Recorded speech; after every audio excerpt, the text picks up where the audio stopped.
Hey, Hello. how are you? Joey Magidson Awards Radar. How you doing? I'm doing all right. Survived a premiere last night, so that you never know. Yeah. So I mean, what it was like 20, 21, 22, or something like that. There's been enough of them. They've gone all sorts of ways, I would I imagine. know we never quite get used to it, and Yeah. there's so many people that show up and old friends and this and that and the other thing. Anyway, they're hectic nights, and it's usually the last chance you get to see the cast together, and even then you don't get all of them. We didn't have Rachel last night. She's working in New York, Yeah. and uh, Brandon Scott is also working in New York, and he's a very valuable part of our ensemble. Totally. It's like the last day of summer camp. Everyone's going home. Everybody's going home, Exactly. and it's never going to be quite the same again. You lived quite a bit with these people and shared ideas, shared the passion, and then you split up, you move on. You're in the circus, Yeah. the wagons go different directions. You just hope that years later someone has something nice to say about it. When someone stops you on the street, they go, "I like that one." You do, and that is a gratifying feeling. It's also gratifying when you find an audience in the immediate sense, but Oh, yeah. that doesn't happen always. So No, you've had both experiences. That is certainly true. well, if you're going to be, as you know, I'm an old guy, no disguising that, and I've been doing this for a while. Yes, sir. It's one of my favorite things to be able to say to some of the cast, I've been a director longer than you've been alive, and so I think we ought to do this my way. And Exactly. Is that there kind is there a thing that you hear more than another about, if someone stops you and goes, "Oh, I love your stuff." Is there a movie that you hear more often than not? Because I have one people, that I think is yeah, different. people still ask me more about the Warriors than any other film. I figured. I mean, I live in Coney Island, and I have a different one that I would, if I ran into you in the street, honestly, it would be Brewster's Millions. Really?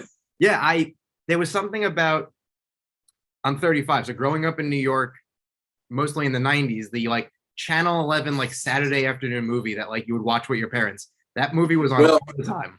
when the movie came out, it is interesting. Movie came out, was not particularly well reviewed. Um, People didn't seem to want to accept Richard in more of a dramatic comedic role Yeah. than a broader comedic role that he was used to doing. Richard liked the movie quite a bit. Yeah. He thought it was a chance to do something a little different. The movie, because he was an enormous star then, the movie did pretty well. It made its money back, and Yeah, no one hungry. yeah, nobody suffered. But at the same time, it was not perceived to be a great success. And then a few years later, the movie was repeatedly shown on television. Yeah. And it was enormously popular, especially with younger kids, or I guess you. And it was just, and so the movie's greatest popularity, it found its audience, a few years later via television. Yeah. That's the quirk of this. It takes years to get something made. The actual shooting is such a small part of the filmmaking, and then once it's out in the world, you could not hear anything for 10 years about a film, and then suddenly you realize, wait, everyone likes this. Or you can have everyone like it opening weekend, and then you don't hear boo about it 2 weeks later. It's oddly like sports. Like if you're the hot hand, it's great. But how many players over the years had 2 good weeks in the big leagues and then you never heard from them again? There's something to staying in the majors. There's, yeah. Agreed. Uh, they used to say that the the best trick in show business was to be able to have a long career, and because they tend to be ephemeral. So I'm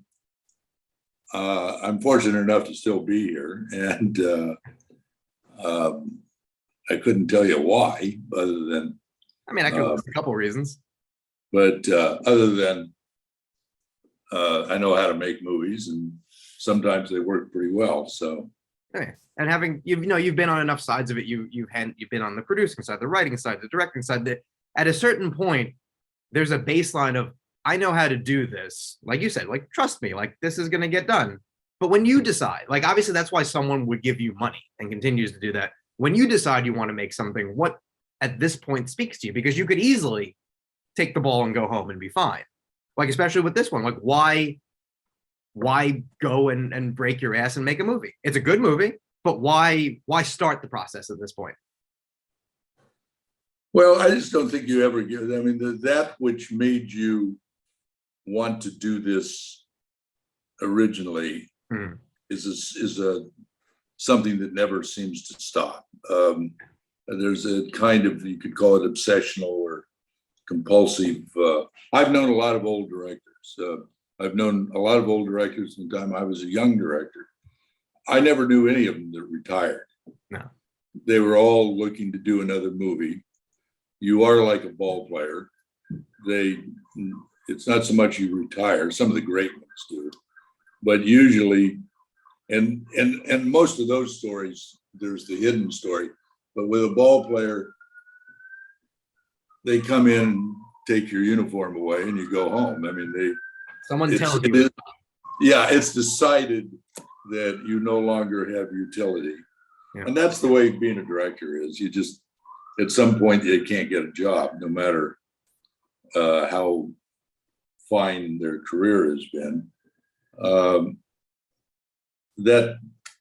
the definitions are changing, and almost nothing fits into a solid rule anymore. It used to be that if you were 60 years old, you were an old director. Yeah. Well, now it used to be that a real directing career was 40 or 50 movies. Yeah. That isn't, I think I've got 20 some, I don't know, I can't remember. Yeah, 22, 21, 23, somewhere in that area. Yeah, low 20s. Yeah. And this is considered nowadays to be a very large output. Yeah. And in the old days, it wouldn't even scratch the surface. No, it would have been like every other year, every 2 years, every 3 years, you make a movie. It's the job. What's the best script in the next year that I'll find? Because I'm going to make another movie. Now you have directors who go a decade between things, and people stay interested. That's one of, I guess, the good things about the internet. You can stay aware of someone even if they're not making something. Well, I do think this. We've all lost a year and a half, 2 years to the pandemic. Yes. It's really rocked the boat in a rotten way, and so that we're all have missed making a movie that we probably could have made, or maybe two. Oh, yeah. There's definitely also even the actors. Like obviously at this point, you've worked with so many. Choosing who you want to work with. I remember during the pandemic talking to people, as projects were starting back up after like the several month delay. If you were shooting, you stopped, and some of them saying, we got back on the first day and was like, do I remember how to do this? Like this, I've never stopped. I've never been told to stop for this long. I've stopped for a break or something like that, but I was told to stop, and this is different. I mentioned to some degree nowadays there's a newfound appreciation some of the actors have of like, I didn't get to do this for a little bit, and I forgot how much I liked it. It's a job, but this is I get to make pretend for a living, and someone pays me a lot of money. This is pretty good. It is, yeah, I can see that point. But I think, I don't know, I think I've started every movie saying to myself, God, I'm not sure I even remember how to goddamn do it. And you don't show, you must never show the fear, but and usually by midday, the first day, it's like you never missed a day you've been doing. It comes back pretty fast. Right. Especially on this one, it's also got to be fun to be like, I'm making a Western. There's an Old West set that, things I grew up watching, the cast being like, as a kid, I played Cowboys and Indians, and now I have the 6-shooter and I'm wearing the hat, like all the things that you imagined as a kid when none of this no one imagined they'd be doing it. There's got to be, I think, like a little bit extra that happens when you're making such a movie that doesn't get made anymore, but everybody grew up watching, especially if you're of a certain age. You grew up watching these movies. Like this would have been a very common film, as opposed to now where it really pops and stands out because you just don't see them. They're always reimaginations of the genre. They're always like, what can we do to change it up as opposed to yeah, to a degree, but Westerns also have to have contemporary relevance. It's not just frozen in amber and a dance that valorizes the traditions of the Western, although I'm very much in favor of that. But you have to, we deal with race and proto kind of feminist movement within our characters. So that there's I don't know what we want to call it, but there's something for the more modern elements of the audience, and not just those that celebrate a Western. I think it's what you would notice when you watch some of the older ones that they don't have. They're, movies that are classics you can still watch and go, okay, I understand why that movie is great, but here's this issue and this issue that just, it feels off because they're just ignoring types of people, which is an absurd sentiment, but was what was done at the time. And that's a really good way of still making a true Western, but reflecting a modern sensibility. Because there's so many ways you can do it. There's superhero movies that are Westerns at this point. Like anything can be a Western or have the spirit of it if you want to make that type of movie. So it's very interesting, I think, to watch this and see that it is, in my mind, it feels very throwback, but while recognizing, the world is not 1963. If you made a movie then, it's very different than when you make a movie now. I think that's well said. Yeah, you can say I said it. Yeah, no, it's yours. We'll fix it in post. Don't worry, it's yours. No one cares what I say anyway. But it is true that like we had a time where you didn't really get these movies made, and if they did get made, it was very modern. It was like Copland. It was Stallone being a sheriff in current times, but it was basically a Western. Well, the investors rarely want to make a Western. They perceive them to be box office negative at the box office, and more than that, the resale value for it used to be television sales were so important, and they were perceived to be the wrong demographic that liked them. There was usually an older audience that responded to Westerns, and so they were hurt that way. Well, it's kind of interesting. When I was a kid, those many years ago, Westerns were enormously popular. And even when I got to Hollywood, I think I was about 23 years old, there was a whole minor industry still going within the industry. The wranglers and the horse ranches and the hay suppliers, there was just gunsmiths, leather workers, all kinds, and they worked almost exclusively on Westerns. There were so many shows, and of course, within, I don't know, period of maybe 10 years, all that was pretty much wiped out. Right. That when I've interviewed a couple of times to become friendly with Bruce Dern, and he tells all these stories about, when you got there, that's what you did. Your hope was, I got to get on a Western, and that's how I'm going to break. Be the third bad guy, and maybe someone notices, oh, he looks a little different. He'll be the second bad guy next time. Maybe you'll get to shoot the good guy eventually. Well, Bruce did look a little different. He always had that kind of buck tooth thing, and Uh, I'm sure you know, I've worked with Bruce, Sure. I think 3 times, maybe more.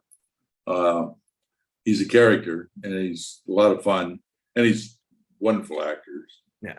You Yeah. can, it's very fascinating to watch someone like that. And I think you do a good job, I think, throughout your career of there are people in your movies who there's just something about them that like, oh, I don't know who else would have cast that person in that role, but the movie is better because that person is in it.